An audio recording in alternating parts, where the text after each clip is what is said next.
Right, welcome. Thank you for joining us today. Just letting you guys in.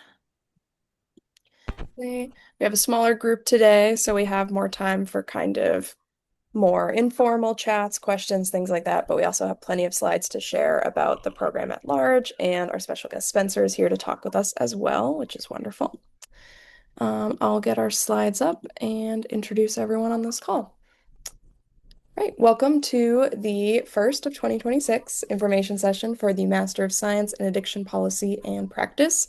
As you probably saw, looking into our program, it's a very unique program and it's really based on the passion of all the individuals working with it. So we're really excited to share with you today what this program's about. So today we'll introduce ourselves, how we're all related to the addiction policy program. We will look into the general program itself, what the schedule looks like, what the courses look like. We'll go into career opportunities and outcomes for alumni for the program. I will talk more about admissions and what to expect when submitting your application. And of course, we'll leave plenty of time for all of your questions. So first, I'll introduce the sort of main staff of the Addiction Policy and Practice program. Firstly, my name is Jennifer Jansen, or Jenny Jansen. I use she, her pronouns, and I am the program coordinator for this master's program. What that means is I help support graduate students from application to graduation through recruitment and admissions, academic advising, student support, and other various programmatic needs. So I am a good resource for questions about the program in general and application logistics. From here, I will pass it off to the program director, Professor LaBelle. Hi, my name is Regina LaBelle. I'm the director of the program, and I also am a professor in the program. I teach, as it says here, the integrative seminar, and I also teach the capstone, which we'll talk about in a bit. I direct all aspects of the program, and we'll talk a little bit about our professors who work in the program and who teach, and some of the classes in a bit. But with that, I'll turn it over to Dr. Myers. Hi, I'm Adam Myers, longtime faculty member of the School of Medicine, and I have a research interest in the cardiovascular system and also in terms of some substances substances that can be substances of abuse. I guess that's not the right term, but anyway, um, I got interested in this program because of kind of lived experience with family and relatives and understanding what a complex issue addiction is. And I came into the program at the very beginning to just help out to get it set up. And we're somewhere, I guess, in the fourth year now and fifth year. Where are we, Regina? Fifth year. Time flies. And my role in the program is in the area of admissions and academic affairs to some degree and related things. I'm not teaching anything specifically, but I'm also involved in helping out with some of you may ultimately be asked if you want to take some MOOCs or courses to prepare for the program in identifying those courses online for you, etc. So I have a diverse set of roles that all don't amount to a whole lot of effort on my part, but I think it's important to have there. And I've been doing it for 5 years, and it's a kind of a also been a way for me to continue my activities when I've been largely retired from the medical center at this point. All right, I will pass to our special guest for today, Spencer, who is an alum of the program. And afterwards, if either of you feel comfortable, you're welcome to come off of mute or type in the chat and introduce yourselves and what brings you to our call today. Great. Well, thank you, Jenny. Hi, everybody. I'm Spencer Morsey. I'm a 2023 graduate of the Addiction Policy and Practice program. That was cohort 2. So I like to joke we were the test subjects. I'm originally from Stowe, Vermont.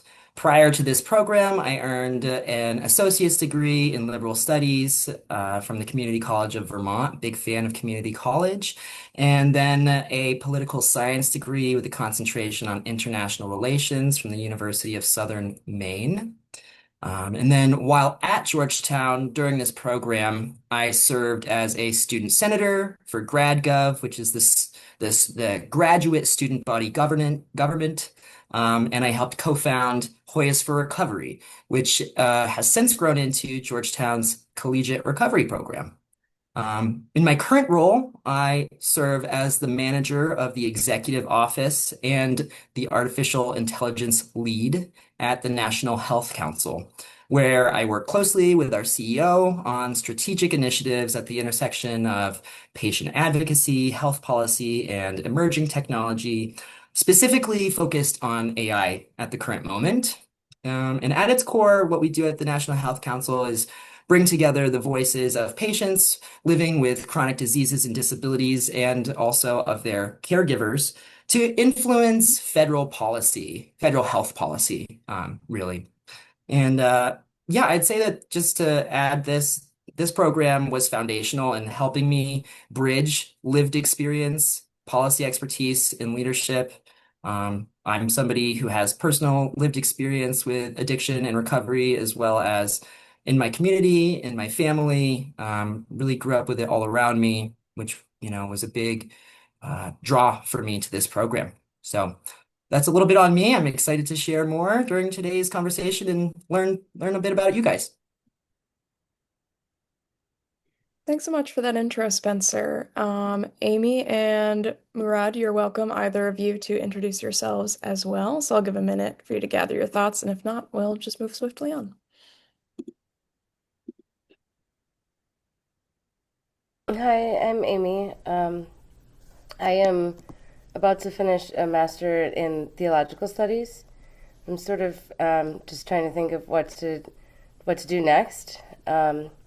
And I was actually looking on the Georgetown website for theology programs because my sister lives in Washington, D.C. with her 3 daughters. So that was one place on my list that I might want to be. And I saw this program and I thought, this is really something that I'm interested in. I'm not sure this is, it seems like a lot of you have a background in health more, but so with the theology, you do some pastoral counseling studies, which is, addiction counseling is a big part of that, I think. And one of the thoughts I had was to look at doing something that's specifically Catholic. I think it's, AA is a great program, but being non-denominational, I think for Catholics, it's, I wouldn't go to a non-denominational meeting any more than I would go to a non-denominational church something for some people. So then my undergrad I did the first part of my undergrad in music, and then when I went back to school, I went for organizational behavior, which is a business leadership kind of thing, but it's also a lot of psychology and sociology too. So how people work in groups. And I think policy is one of those things that might fall into the category of organizational behavior. So I'm here to learn more about your program. Yeah, thanks for joining us today. Hi there. My name is Murad, and reason I became interested in this program after browsing through the Georgetown master's or graduate programs, this stuck out with me mainly because number one, I do have real world experience, both being an addict and dealing with people who are addicts and coming from a family of addicts. Outside of that, the other big draw was the focus on assisting in making policy towards the addictive side of like algorithmic short form video content, mainly social media, and the safeties and dangers that come along with that, and the negative effects it can have, especially on younger developing minds. And then outside of that, also I'm still kind of exploring my options if I want to go to if I want to go towards law, or if I want to go in towards medicine. Depending on if it's a JD program or either a PhD or an MD in either psychology or neuroscience. I've been kind of pondering whether or not to. It sounds like a lot, and it is a lot, but like double majoring in psychology and neuroscience, kind of the software and the hardware of the brain per se. That's always been something I've really been interested in, and so I'm just kind of taking baby steps towards whatever this may be. Thanks for being here. We definitely will talk about it more in the career section, but we definitely had people go on to both kind of law and medical careers, having interest in those fields. That's something we can speak to. And if you're interested in social media and kind of how that impacts people talking about substance use disorder, one of our alum, Gina Malagold, would also be a great person to get in touch with. She works currently for Song for Charlie, and they do a lot of social media content kind of targeted to adolescents, trying to talk to them about the use of fentanyl and consequences and things to watch out for there. Anna, I saw you just jumped on the call. We're just introducing ourselves before we get into the presentation. So if you're able to, we'd love for you to come off mute or type in the chat to kind of say what brought you here today.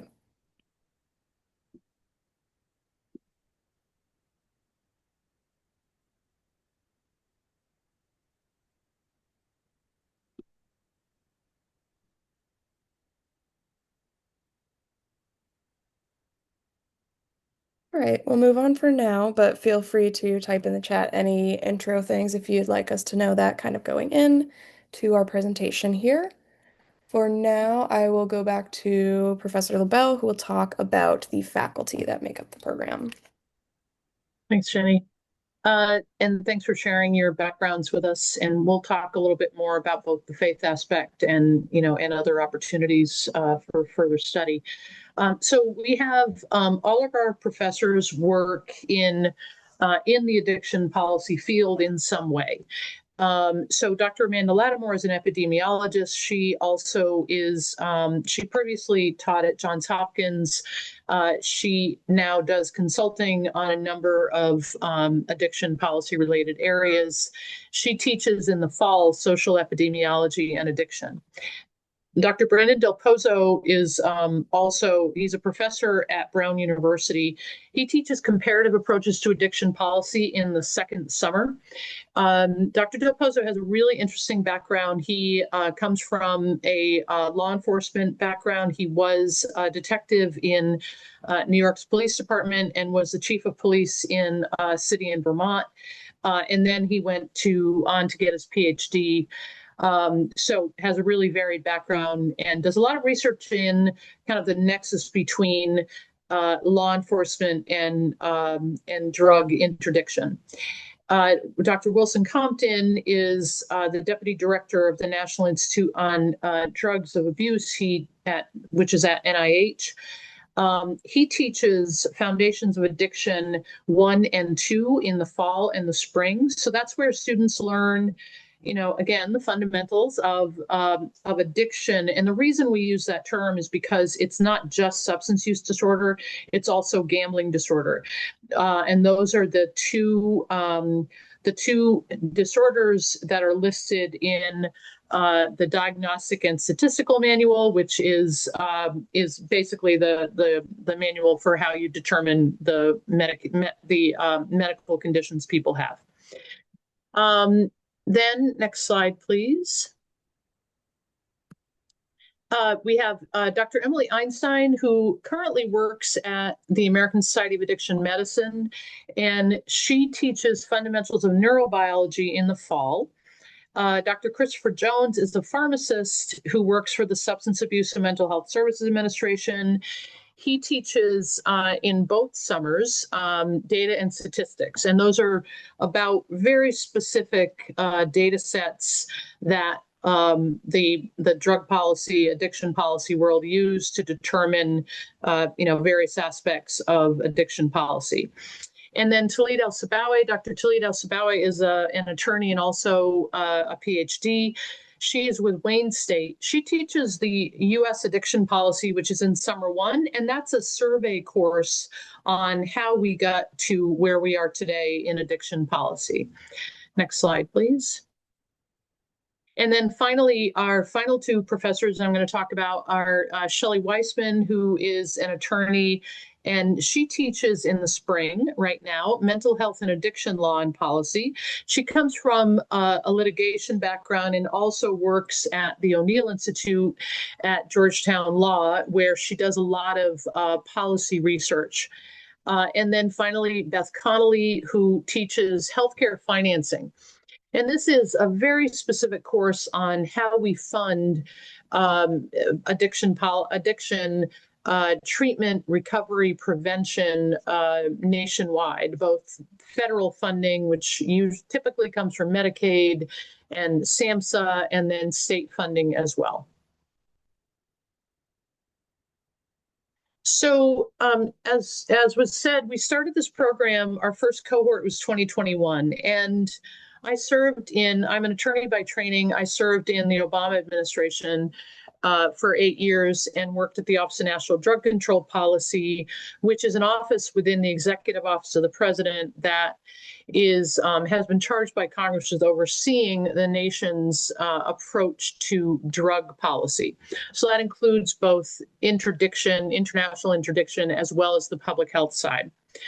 And what I found working for 8 years, and also I worked in the city of Seattle as legal counsel to the mayor for 8 years, what I found during that time was that a lot of our drug policy, our addiction policies, were not based on science and evidence. They were based on someone's individual experience, or they were based on shame and stigma. And so I was really pleased. I started at Georgetown in 2018 and 2017 and approached leadership at Georgetown about starting this master's program because I felt like we needed to build an addiction policy cohort that understood the science and evidence, still had that passion, still had that compassion, but that understood the science and evidence so that our policies could be really rooted in what works, in innovation, and also to try to reduce the stigma associated with our traditional approaches to addiction. So next slide, please. Next slide, please. So our program is a one-year program, and the reason it's a one-year program is because, it's pretty intense, and Spencer can speak to this. You start in the summer and you end in the summer. And there's one elective that you can take, typically a policy elective, and then 27 core courses. And we have full-time options and part-time options.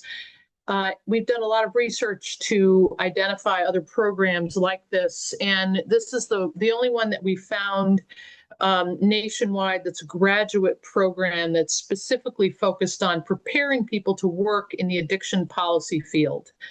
We have a reduced rate of for tuition, which is for this coming year, $54,510. That's a reduced rate when compared to other master's programs at Georgetown. And Jenny will talk about financing of it. But if we go to the next slide, please, I'll talk a little bit more about the courses. So this is the standard program. Right now, we have 4 part-time students, and I'll go over their schedule in a bit. But in summer one is virtual. So we don't expect you to move if you're not in DC. We don't expect you to move to DC in the summer. You take these 3 classes online, 6-week classes, and that prepares you for the fall when you start in person at the end of August. And these are the classes that you take, which I talked to you a little bit about the professors. In the spring, you take these 3 courses in the program and 1 policy elective. And then you finish up with the capstone, as well as the comparative approaches to addiction policy class, and then the second piece, data analysis and statistics. So it's pretty packed in. And next slide, please. This is the part-time schedule, which is over a couple-year time. There's a second 6-week course that you take, 6 weeks of courses that you take. So you're basically taking 2 classes a semester, every semester. And again, we've had, if people are interested in part-time options, we have people who have completed the program part-time or who are currently taking it part-time who could talk to you about that. Next slide, please. So our students, and I want Spencer to talk in a bit about his career path. Our students are working in a variety of different organizations, from medical societies, the American Medical Association, which is located in Chicago, to DC's Department of Behavioral Health, National Association of Addiction Treatment Providers, so state and local, and also the federal government, White House Office of National Drug Control Policy. We did have 2 people who worked there. One was a political appointee, and when administrations changed, they left as well. And then we had someone else who worked there, but we have had some federal employees lose their positions because of the federal rifts. But a lot of our students end up in nonprofit entities or, again, in state and local government. Spencer, do you want to talk a little bit about the career options? Yeah, sure. So I currently, as I said earlier, but I don't think Anna, you were on. I currently work at the National Health Council as the manager of the executive office and as the AI lead. So in federal policy, we advocate for systems level change to enhance access to quality and affordable care, promote federal funding for research and innovation, as well as driving the adoption of patient-centric policies. While I was at Georgetown in this program, I landed a government relations internship at the American Psychiatric Association, where I stayed for about 10 months, switching halfway through to the Division of Advocacy, Policy, and Practice Advancement. That experience gave me a real hands-on take on what it is to work in federal policy, what it is to work on coalitions, building them, participating in the work that comes with that, and really helped me to see policy actually move in practice. After that, I started working at the National Health Council, where I now work closely with our CEO on strategic initiatives related to patient advocacy, health policy, and technology, that intersection. And I guess I'd say, one of my favorite things about my job is that I get to represent the National Health Council in various work groups and coalitions. So right now I'm co-leading a work group with the Coalition for Health AI, or better known as CHAI, that's focused on producing best practice guidelines and transparency and evaluation frameworks for mental health chatbots. And these are the chatbots that'll be available direct to consumer. So they'll go directly to patients as opposed to having that the intermediary of a physician or clinician.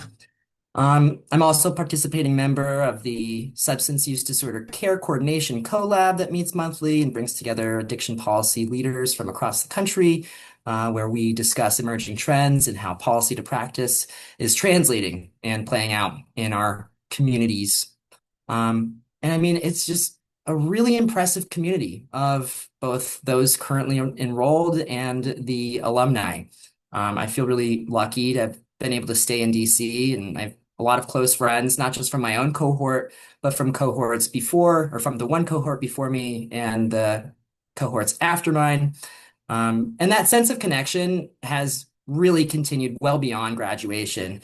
And I'd say the same goes for the professors. I have called, I have texted and emailed professors since graduating, asking for letters of recommendation or even just how to best interpret a confusing graph. Hoya Saxa to Dr. Jones on that one. But it's really a community of people who care deeply about helping everyone affected by addiction, and uh, really just the alumni network continues to help each other, lift each other up, amplify what we're doing. And yeah, it's certainly a community that's a privilege to be a part of. Thanks, Spencer. Yeah, Yeah, I think the issue of community is so important to us. We really try to live what, the adage is, which is the opposite of addiction is connection. And, many of our professors are people in long-term recovery. Many of our alumni, our students are people in long-term recovery. And we also have, the addiction policy field isn't that big. The whole goal of this program is to build it bigger. And we also have a lot of people who are really committed to helping people in our community succeed, and those are mentors. So in the fall, we connect each student with a mentor. The mentors, basically people, students fill out a form and tell me what they're interested in, and then I connect students with mentors. And they vary. And Spencer, maybe you want to talk about Tom, who was your mentor. Yeah, definitely. I guess I'll give a little bit of context around that. So, like, Professor LaBelle hosts our integrative seminar course, which is both the fall and spring semester. Um, and half the class is led by a student who picks a topic that they're passionate about and want to lead a discussion on. And then the second half of that class was usually a guest speaker coming in for a moderated discussion and a Q&A with all of us. And it was a lot of times through meeting these guest speakers that we were like, oh, wow, that's insane that's what I could be doing in a few years. And so that's how I met my mentor, Tom Hill.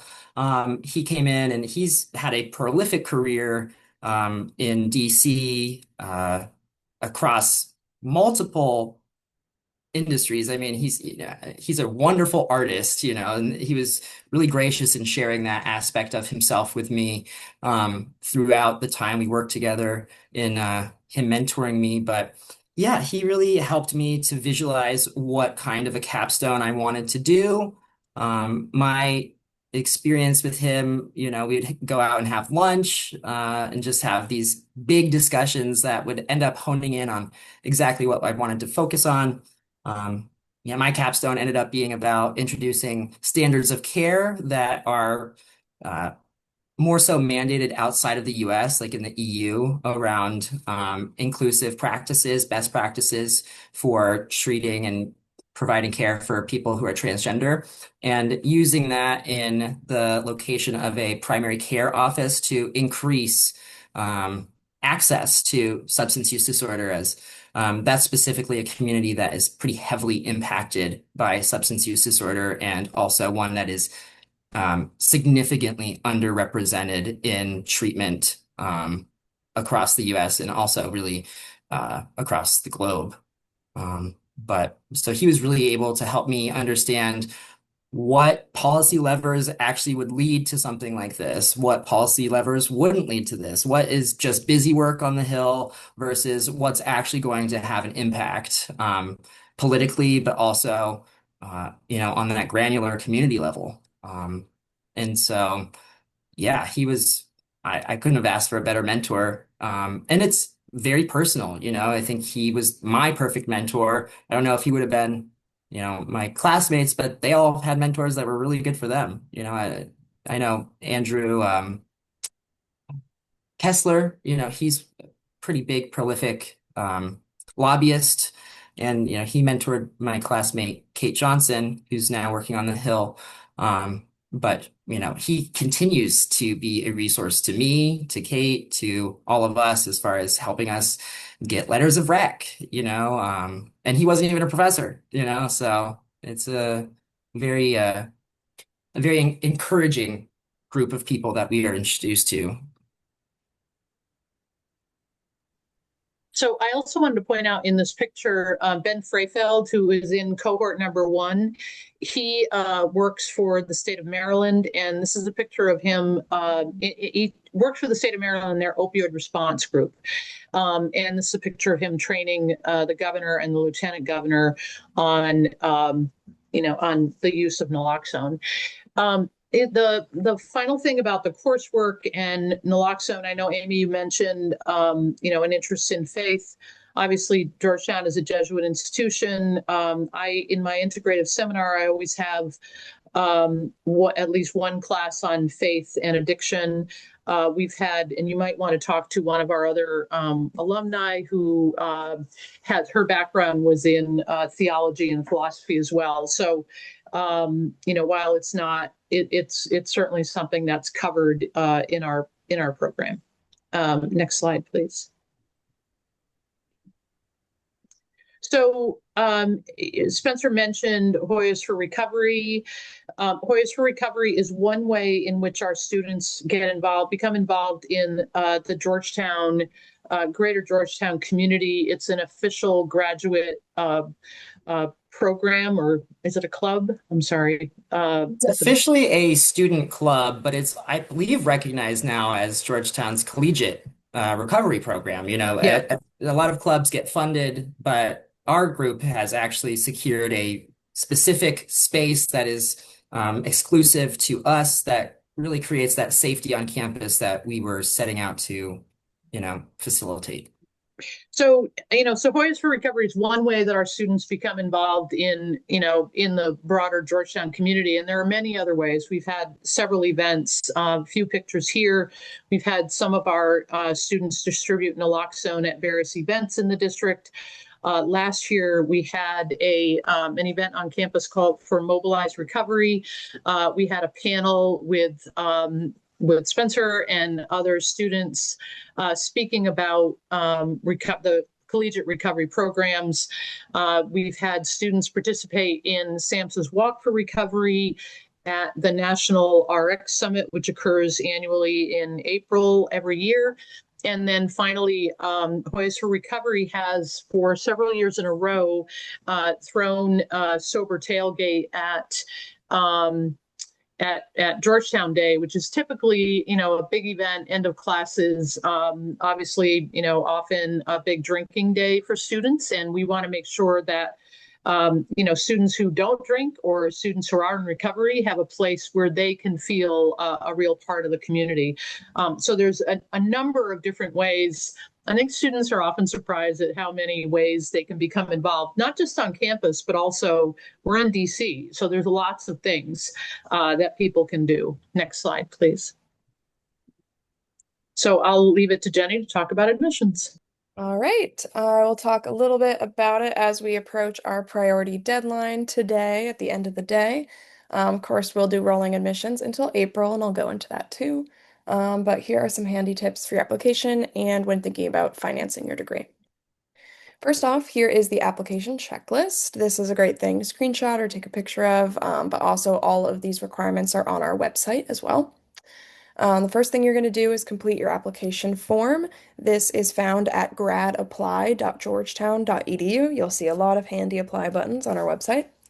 You will have an application fee. However, anyone who has submitted their application by 11:59 p.m. tonight gets a free application. Besides that, it is a $90 application fee for any applications received between January 16th and April 1st. We also require a statement of purpose. This is roughly 500 words in which you'll discuss your academic journey, what brought you to apply to this specific program, and your goals for what you hope to get out of a ADPP education. Another thing that is not required, but we do strongly urge applicants to complete, is the optional statement on personal background. This we find really important because, as you've seen so far, we are a very community-oriented and action and advocacy-oriented program, and we really want to get a sense of what draws people to us specifically and how they'll kind of fit within our community. So we do ask people to fill out the personal background statement if they're able, and that is a great way to expand on your personal background and experiences and how they contribute to your interest in this field. Things like lived experience, work experience, volunteer experience, or even just your personal experience as an individual, maybe events you've gone through, all of that is, if you feel like will give us more context for your application, welcome to be expanded upon there. And this is also a great way to demonstrate that you'll be an active contributor in our community, and just a great way for us to get to know you overall. Next up, you'll submit your resume or curriculum vitae and 2 letters of recommendation. If you're early in your education, such as currently completing a bachelor's degree, we would love to have at least one recommendation be from an academic source, like a professor. But we do have students and applicants who are long out of school applying to the program, so we will accept one or both letters from a trusted professional, such as someone you've worked with, even if they're not from that academic setting. Another good thing to know is we will accept the names and emails of recommenders by the deadline, even if the letters are not uploaded yet. You do not need to have recommender letters in hand to submit them. What that means is if you have all of these other materials by tonight and you want to submit by the priority deadline, for example, all you need to do is submit the name and email of your recommenders. You don't need to wait on those letters as well. And same goes for our final deadline in April. Next up, you'll need to submit your unofficial transcripts. This is something that you'll get from your university, perhaps your university web portal. As soon as it is available, we will also require your official transcripts, but we usually recommend sending those after an official decision has been made about your application if you're admitted to the program. We'll do that just to confirm that you have indeed completed your undergraduate degree, your grades that you reported are accurate. But we just kind of want to get an idea of your academic history when we're reviewing your application initially. Finally, if you attended a school, a university where English was the primary language of instruction, you should be all set. However, if English was not the primary language of instruction at your university, you will need to submit a demonstration of English language proficiency. You'll see on the right on this bottom blue box here, the minimum scores required on the 2 types of tests we accept to fulfill this requirement. Those are the TOEFL and the IELTS test. Next up, you'll also see we do not require any GRE or additional tests to be submitted to the program. So, going a little further into eligibility criteria for the program, first of all, you should have a bachelor's degree or equivalent from an accredited institution. What that means is this should be equivalent to 4 years of undergraduate study in the United States. If you're an international student and you're not sure if your degree equates to one in the United States, we recommend submitting a WES evaluation, and that's something we can counsel you more on as well. Of course, we also want to see demonstrated interest in our program and addiction policy at large. So, any interest you can show in public policy, social science, healthcare, or community service is all strongly preferred. We will, of course, also give consideration to individuals with lived experience. Personal experiences, volunteer experience, work experience, academic experience are all excellent ways to show your interest in and passion for this field. Finally, we require a grade point average of 3.0 on a 4.0 scale. This is required by the Office of Graduate Studies at Georgetown at large. However, I do want to draw your attention to this bottom blue box here because we do conduct a holistic review of applications. With kind of the nature of what we discuss in the program, we are really aware, sometimes more than other programs, that lived experience can impact people's academic and professional journeys. There can be interruptions there, and that doesn't mean that you're a less compelling applicant. So if you do not fit one of these eligibility criteria, we'd still love to talk to you about your application. If you think you're an otherwise compelling applicant, we do encourage you to reach out to us at our program email, which is addictionpolicy@georgetown.edu. And we'd be happy to kind of talk to you, get a sense of where you feel like your academic professional experience is now and what you want to do with the program. Great. Here are those application deadlines I mentioned. The priority deadline is tonight at 11:59 p.m. Eastern Standard Time. That's another good thing to know. Classes will begin July 2026 for the next cohort, and the application fee is waived up to this point. We will review applications on a rolling basis until our regular final deadline of April 1st, 2026. The application fee from January 16th onwards is $90, and classes will begin at the same time, July of 2026, when you do those online summer courses. Finally, I'll talk a little bit about financial aid here. As Professor LaBelle mentioned, our program's offered at a discounted rate. This was part of a negotiation with the Office of Graduate Studies and based on their belief in our mission and kind of the work that our program has been doing. For this reason, we don't have the capacity to offer additional internal scholarships and merit aid from our program directly. However, we do have some resources if you're looking for external funding. We definitely recommend looking into things like employer benefits from your employer if you plan on continuing your work while in the program, fellowships, and scholarships. We recommend things like ProFellow and Scholarships 360, those search tools online to look, as well as the Graduate External Fellowships and Scholarships page, which is on the Office of Graduate Studies website. And if you're a part-time student, do make sure to continue applying beyond your first year for ongoing support. The Office of Student Financial Aid also has more information on deadlines and tips for applying to external scholarships at Georgetown, as well as that Office of Graduate Studies webpage I mentioned. If you are eligible for Veterans Affairs benefits, also make sure to contact the GU Veterans Service on their website for more information on starting that application process. And if you are a domestic applicant, the free application for federal student aid or the FAFSA is indeed available for graduate students as well as undergrads. So we do encourage you to fill that out because it's free and you could be found eligible for federal low-interest student loans and even be potentially awarded federal work-study status.